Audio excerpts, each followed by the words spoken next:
What if you put Leica in the title? And then what if you shot with the Panasonic GH7? Does that make you a liar? Does that make you clickbait? Does that make you somebody that can't be trusted? Here's the thing about technology.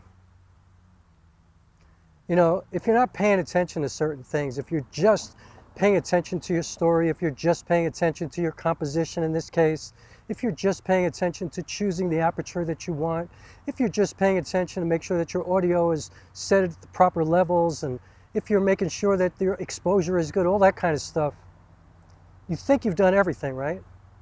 And so then you start telling the story and you get deeply into it and you start to peel away the layers of the onion and you get deeper and deeper into this complex story, and then all of a sudden your camera goes sleep mode and you realize that you ran out of room on your SD card.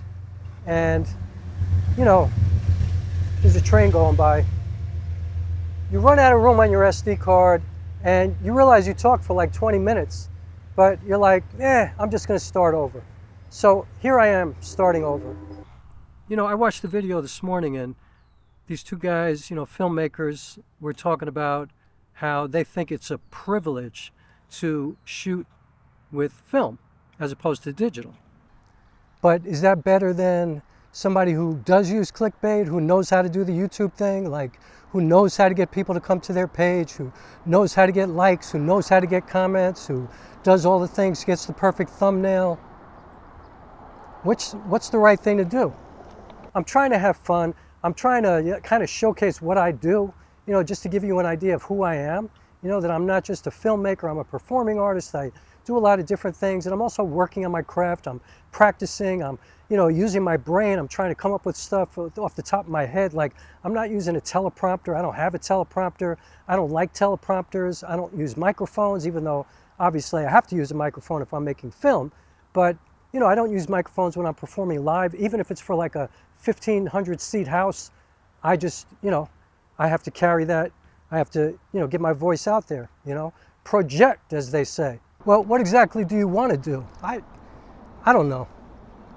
You know, I mean, I want to be successful on YouTube. I want to get monetized. I want to get a lot of people to watch. I want to get a further reach. You know, I want to make more of an impact. I want to make more of a contribution. No. What is it that you want to accomplish?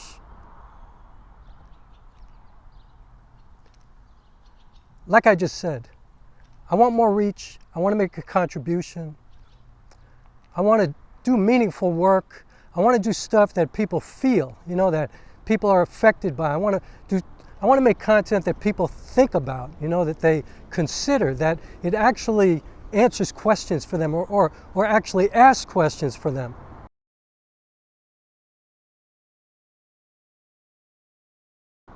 Well, then why don't you just like put Leica in the title? Yeah, because I'm not shooting with a Leica. Okay? Yeah, but you're including the GH7 too. Yeah, but I'm not shooting with a GH7. I've never even touched the GH7. I've never touched a Leica. I don't give a shit about a Leica. I'm not even a still photographer. Yeah, but you know what? If you put Leica in the title, people are going to come and they're going to watch. And then if it's engaging, they're going to stay. Yeah, but that's manipulative. Who cares? That's what it is. It's manipulative. That's what it's supposed to be. And so what am I talking about? Like, what am I doing? You know, what I'm doing is I'm thinking about YouTube a lot lately, you know, and I'm wondering if I'm thinking about it too much, you know, but I don't think so. I think it's great for me.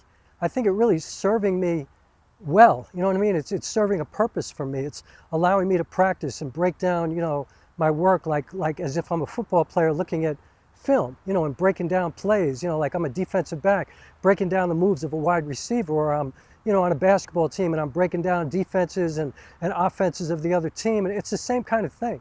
Like I'm breaking myself down and I'm trying to learn what I can do better, you know?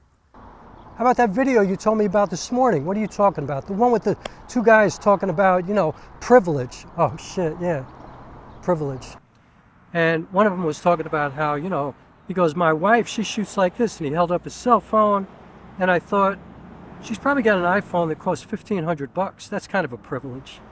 And then they were talking about, like, let's give an example of the privilege. Like, how much would it cost to get a great, you know, mirrorless setup? The video that I was talking about earlier today, I don't know if that's coming before or after this part of the video, but the video I watched about these two YouTubers set up like it was a, you know, some kind of a podcast, and like criticizing people for not recognizing their privilege in shooting film instead of digital, and then talking about, you know, a reasonably priced digital setup being like $5,000–$6,000. I'm like, yo, who is the privileged one talking about that? What's your point? My point is, I'm a part of this world just like anybody else. None of us are special. Some of us are privileged, white, male, straight, through the roof privilege. I've been like fighting against it my whole life, you know what I mean? But I am that, you know, and I have to acknowledge that. And I wear it on my sleeve all the time, you know, and I feel badly about it. You know, I don't like that the world is that way. That's the whole problem. I don't like promoting myself, you know, I don't like talking about myself. I don't like doing that, you know. I don't like, you know, worrying about the thumbnail and worrying about the title. Well, whoa, whoa, whoa, that's got nothing to do with talking about yourself. That's just playing by the rules. I mean, that's what it is. If you want to be a part of this, you got to do what's necessary to be successful.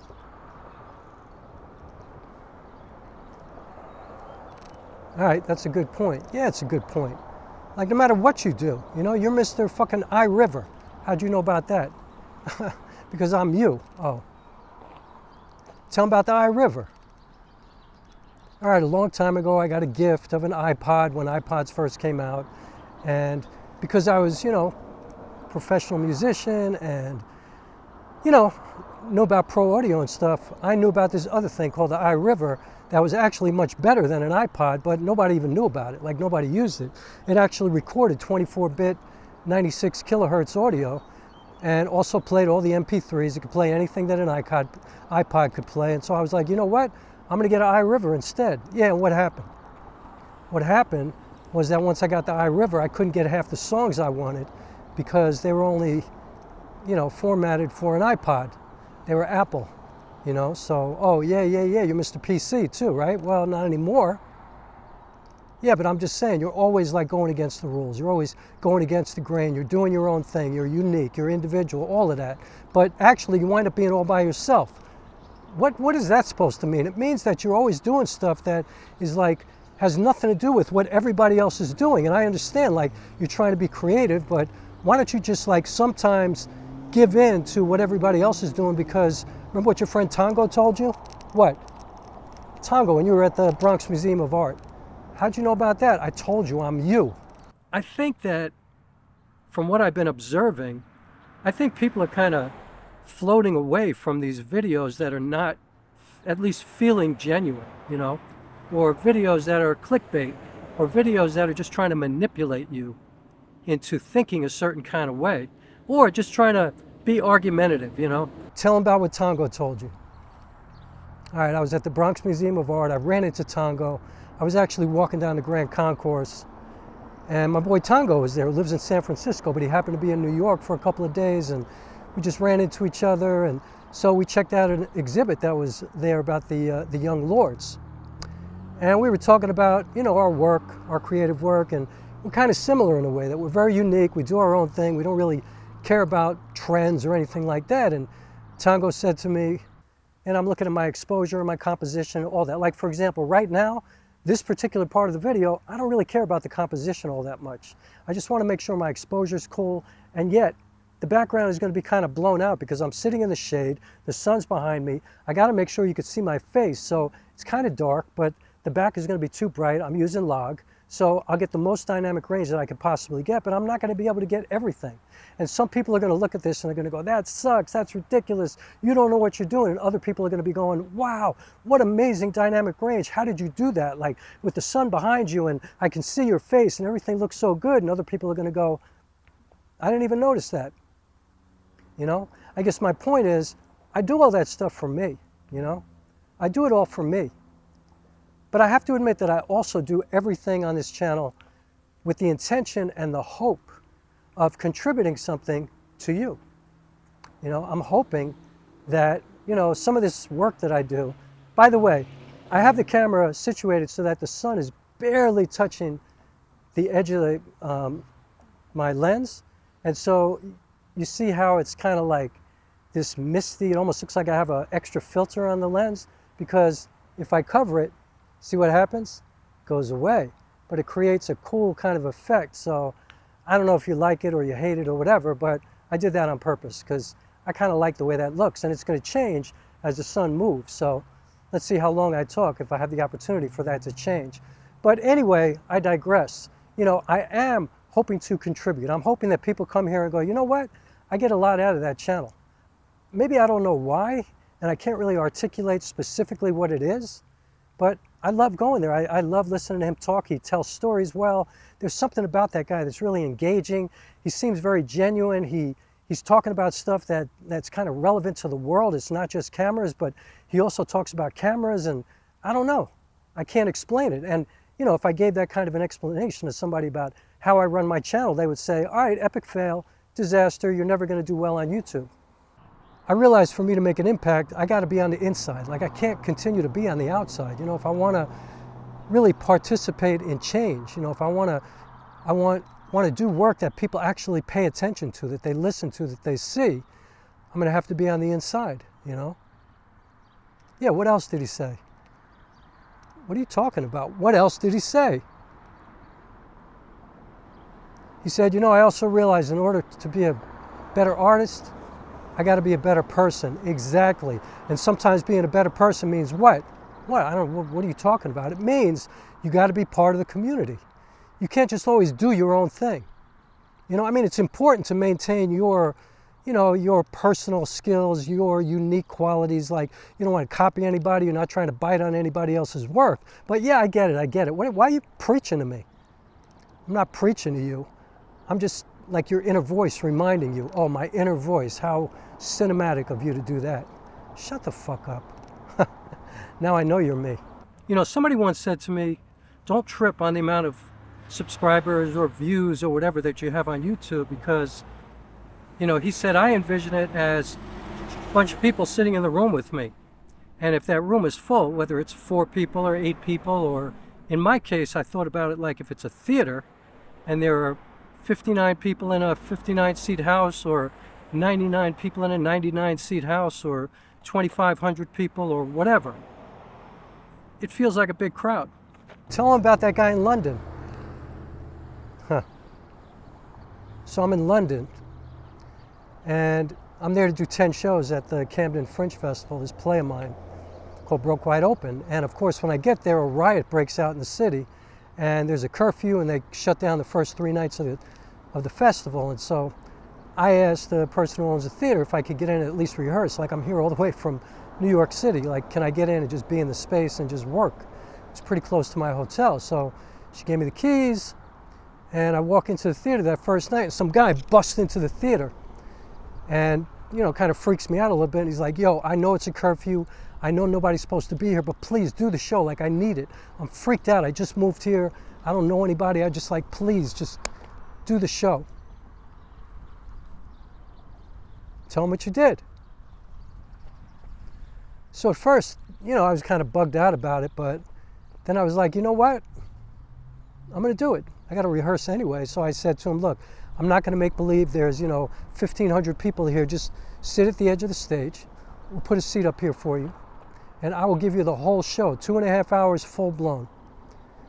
And man, what? Let me finish. That dude, man, he was the best audience I've ever had. As good as any audience ever. you know, laughing and crying and yelling and screaming and stomping his feet and talking back to me on stage. And it was just, you know, we did a Q&A afterwards, and it was just, it was remarkable. It was just, it was incredible.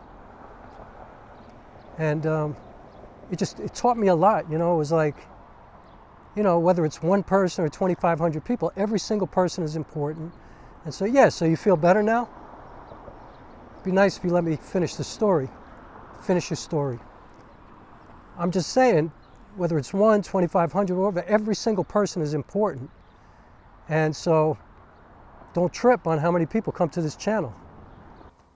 Because you have to find a niche. You have to be specific. You have to, you know what you are, so that when people come to your channel, they know exactly what they're coming for. But, you know, I don't know. Sometimes it can be ambiguous. You know what I mean? I'm ambivalent about that. 2 big words, SAT words. You know, it's like I kind of like to talk about a lot of different things because that's art for me. You know what I mean? Like everything in my life combined is what impacts my art, you know? It just pushes me to create stories based on what's going on around me. And sometimes it's like this, you know, unbelievable kind of mishmash of everything entering my brain at the same time. And somehow, all the time, something focused comes out. And it's either a movie or a film. It used to be an album, you know? Like it's always some form of focused art that comes out of complete chaos, because life is chaos. Let's face it. You might think you know what you're going to do today, but the world could change everything. You know what I mean? Like they say, you know, man made a plan and then God laughed at him or whatever. And I'm not a God person, and I don't know exactly what that was, but you get what I'm saying. Like you can make all the plans that you want, but you know, let's say you plan to go out and shoot all day and then it pours. You know, even if the weather was not supposed to rain, it might rain. It happens all the time, right? So I kind of like to let everything impact what I'm doing, you know. And maybe that's not the key to a successful YouTube channel. And maybe that's why it took me like 4 years to get 600 subscribers. But now for some reason it's taken me 3 months to get up to 900. And now I'm at like 925 or something like that. And I'm so proud of that and honored by that, because I'm always just being me. You know what I mean? I'm being genuine. And I notice every time I try to like play by the YouTube rules, oh, see, now the picture changed a little because the sun, I think, just went behind the clouds. But anyway, every time I try to like really pay attention to the YouTube kind of rules, it's an epic fail for me. You know, the video doesn't do well. I don't get any comments. But all of a sudden, when I do something where I think, ain't nobody gonna listen to this, you know, I'm cursing, I'm talking really fast, I'm, you know, all over the place, my mind is going out. Like I'm kind of like Miles Davis, you know what I mean? Like I'll take it way out, way out, but I will always bring it back, you know? And I'll take it out in any way that I see fit, and I'll come back in any way that I see necessary, but I will bring it back. And when I get back, hopefully you'll go, oh, and that's what I'm talking about. You know, I think that there's just something about what I'll do that will connect with you, because ultimately that's my intention, is to connect with my audience, you know. Anybody who's nice enough to watch me, I'm trying to connect with you because I crave that, you know. I crave that togetherness, that community. Even though I'm a loner in the real world, I crave coming together with people. See, now the filter's back, so the sun must have went back out of the clouds. Anyway, so yeah, YouTube is tough for me. But you know, I'm busting my ass trying to make this happen. I don't understand how it works. Like this morning I looked at some guy, he's probably 75 years old, he's a photographer. He just sits in his car and talks about photography, or talks about street photography and the challenges. And I'm looking at it, he's got like 19,000 subscribers, and he gets like 2,000 or 3,000 views on every channel. I mean, on every video. And like, I don't get it. I don't get it, you know? Like I'm trying to do all this B-roll, I'm trying to create interesting stuff. Yo, what the fuck is wrong with you? What are you talking about? What the fuck is wrong with me? What the fuck is wrong with you? What are you talking about? Why are you comparing yourself to somebody else? Why do you even think there are any rules? Like, what are you, a conspiracy theorist? What is that supposed to mean? Well, you think there's some kind of magical thing going on that nobody's telling you about? Why are you so special that they're just keeping you out? I didn't say that. Yeah, but that's what you're kind of implying. Like, you know, you don't know what's going on because somebody who's doing less than you, in your opinion, is getting more attention. Yeah, I am saying that. So what's wrong with that? I'm just trying to figure out how it works. Maybe it just is random. Maybe it just takes time. You know, I've been doing this for 4 years, 5 years. I mean, I've been on YouTube for 18 years, but only doing this kind of stuff. What are you talking about? You've been on it for 18 years. Well, you know, when I started doing theater, people were making videos of me and they were just posting them to YouTube. And so I've been on the platform for a long time, and I used to post videos up here just for myself, just to rehearse and to kind of break down my performance. And yeah, so you were using it for like good reasons. Yeah, it's like a great tool. Yeah, so what you complaining about? I'm not complaining. Sounds to me like you're complaining. I'm not complaining. Okay, whatever.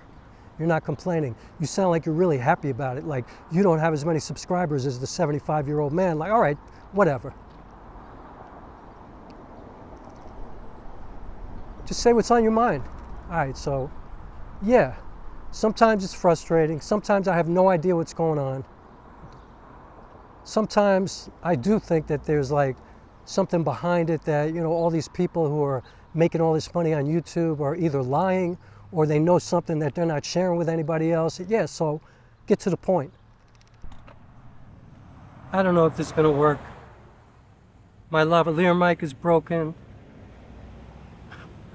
I got a mic on top of the camera, so maybe that'll help.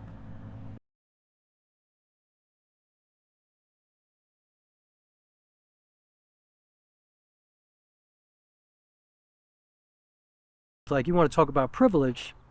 Well, let's talk about what's going on in this country, and let's talk about freedom, and let's talk about what's at risk right now, you know, what we could possibly lose. And then I came like kind of full circle, and I thought, you know what? I ain't mad at these guys for talking about this, because we live in a country where they could talk about anything they want. And they could say it in any way that they want to, and they could lie or they could tell the truth. It doesn't matter. And I'm grateful for that, actually, because nobody can like arrest them for lying, or, you know, take them off of YouTube for lying. You know, it's like, I guess unless it's like misinformation about health, you know, wellness, something like that. Yeah, that's a little bit different. But when you're talking about cameras and shit like that, like, who cares, you know? I appreciate the freedom to be able to do that. And so it's funny how I went from here to here and then all the way back to here again, thinking about all this stuff, because I also watched the video this morning about Project 2025. And if you haven't heard about that, I guarantee you, you're going to start hearing about it over the next few months as we, you know, approach this presidential election in this country. And, you know, I know there's a lot of people watching this who are not from the United States, but I bet you they're looking at the United States now like, what the fuck is going on, you know?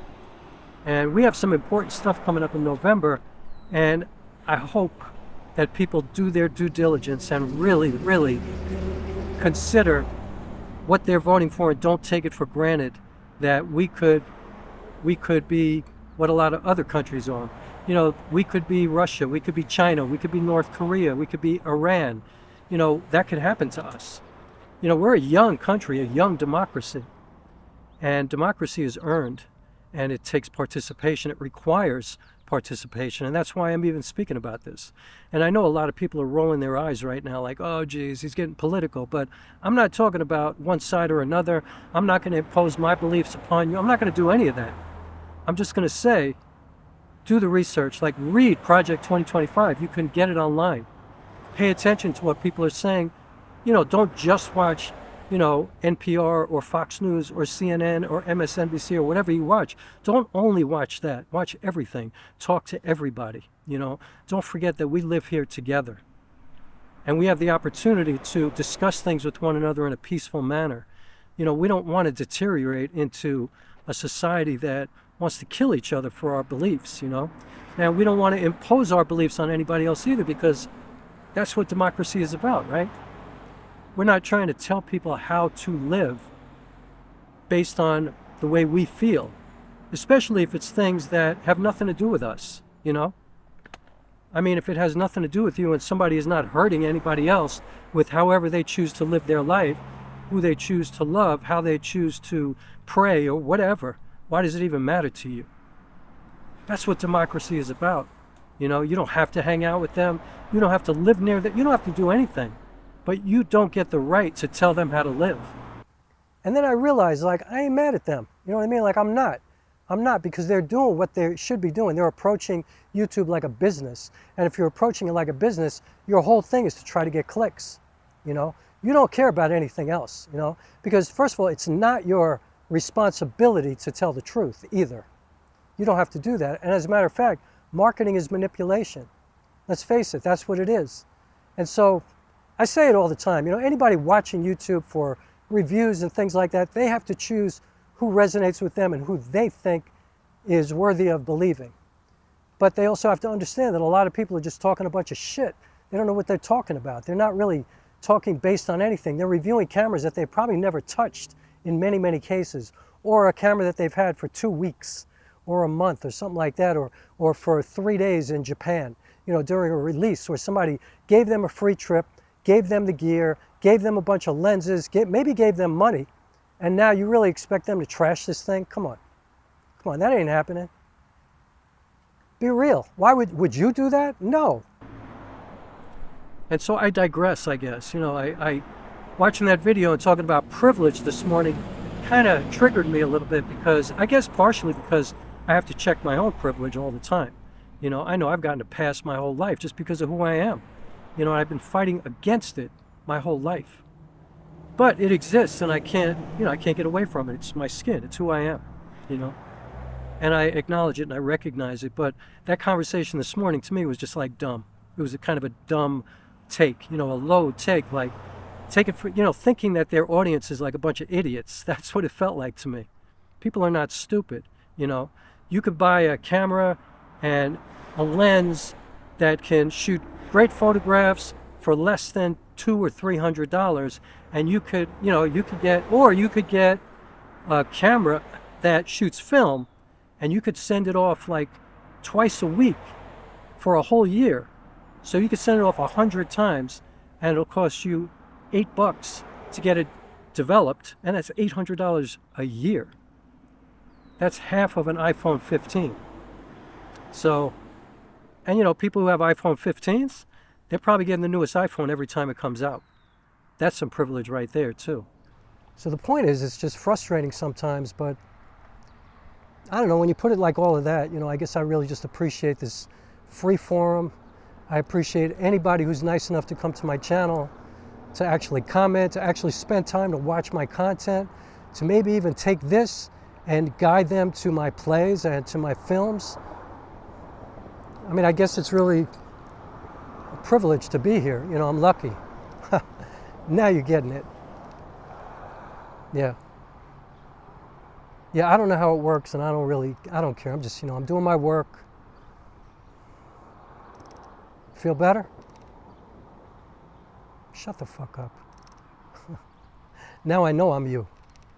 I could be a brand ambassador for Panasonic because I love these cameras. I talk them up all the time. I'll put them up against any other camera. I'm trying to max it out. I'm trying to master the tool that I have in my hands. Like, I'm trying to really, you know, stretch the Panasonic S5 as far as I possibly can to get the best possible image, because that's all that matters to me. Now, does that mean that the S5 is better than the S5 II or the 2X or the S1H or the Sony A7 S3 or the A6700 or the, you know, I mean, is it better than the FX3? Is it better than anything? No. It's better for me because I have it, because it's mine. And that was a YouTube cliche. The best camera is the one that you have on you. But it's so true. That's the one that I own. So, yeah, I could be a brand ambassador, but I'll tell you what.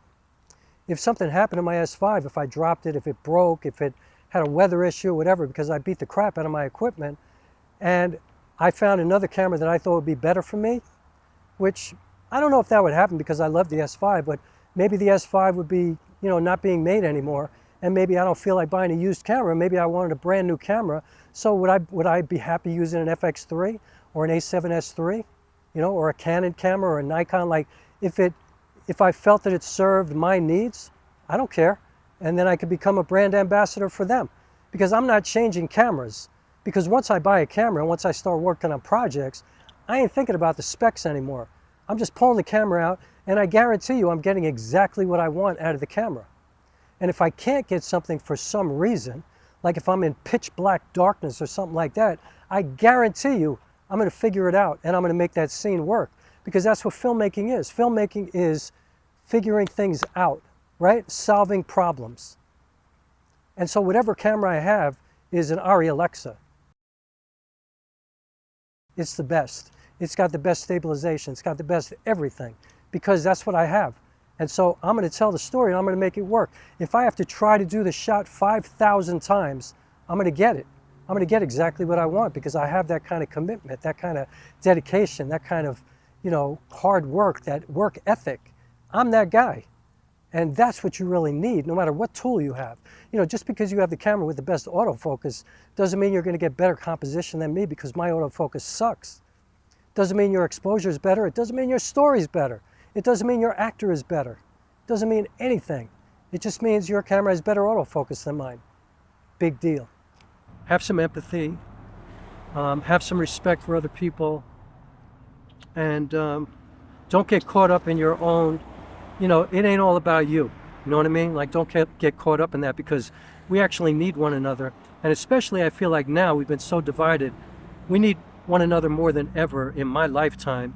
And in my humble opinion, wow, church bells come just as I'm about to say this, but in my opinion, we need art and artists more than ever to contribute in the most positive way that they possibly can, in the most provocative way, in a way that makes us really think about what's important and what we have and what is precarious and what we can lose.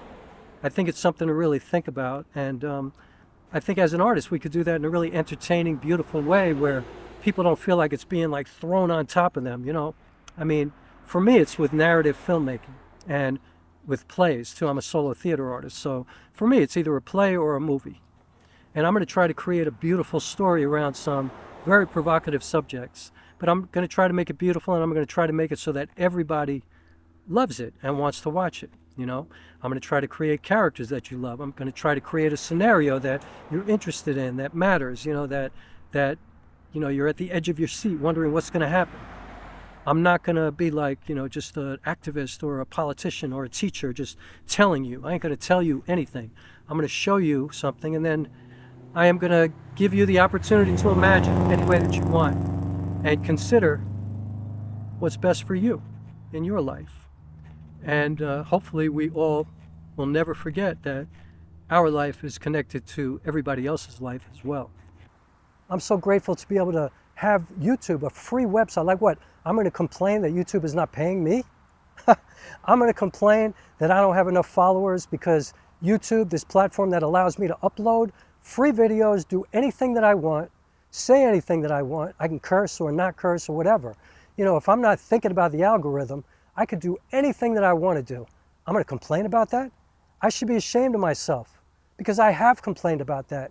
But when I think about it, I'm like, yo, what are you like, who do you think you are? What makes you so special?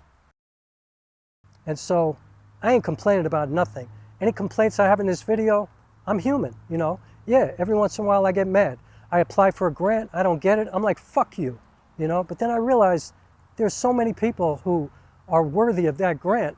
Why should it be me? Like, you know what? My friend Lisa says to me, there's nothing too wonderful to happen to me. And she sent me that, and I actually put it on my refrigerator, and I say it all the time, because I do want to receive beautiful things. But for me to be mad about not receiving a grant or not having followers on YouTube or whatever is just selfish. You know what I mean? It's like, I'm a part of this world just like anybody else. So how do you want to end this video?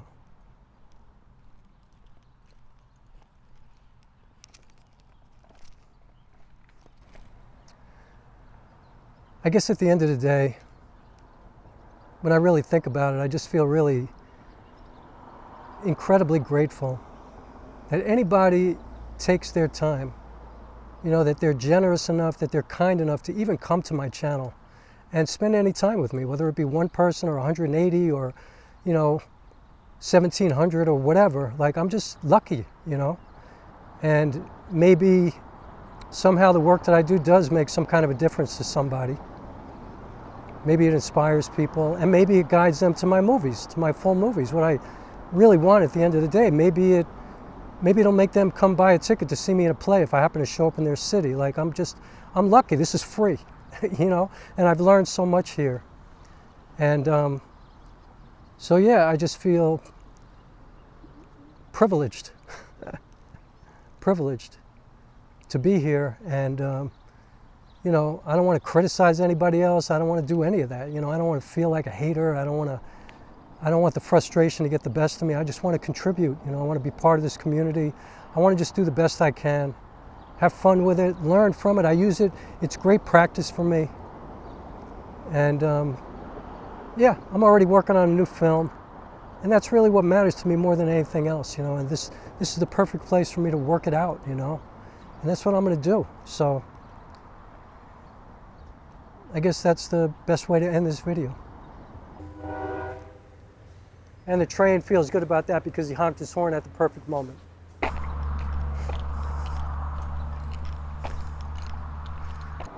So at the end of the day, lean into the work that you love to do.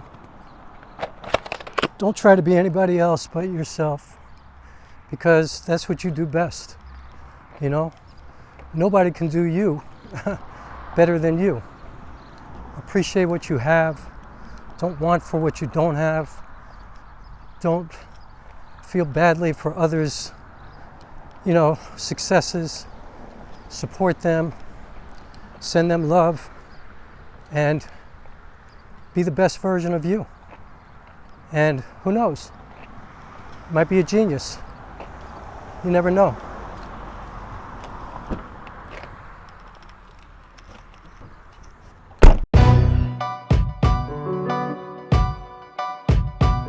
And I have to contribute, and I want to be a part of you.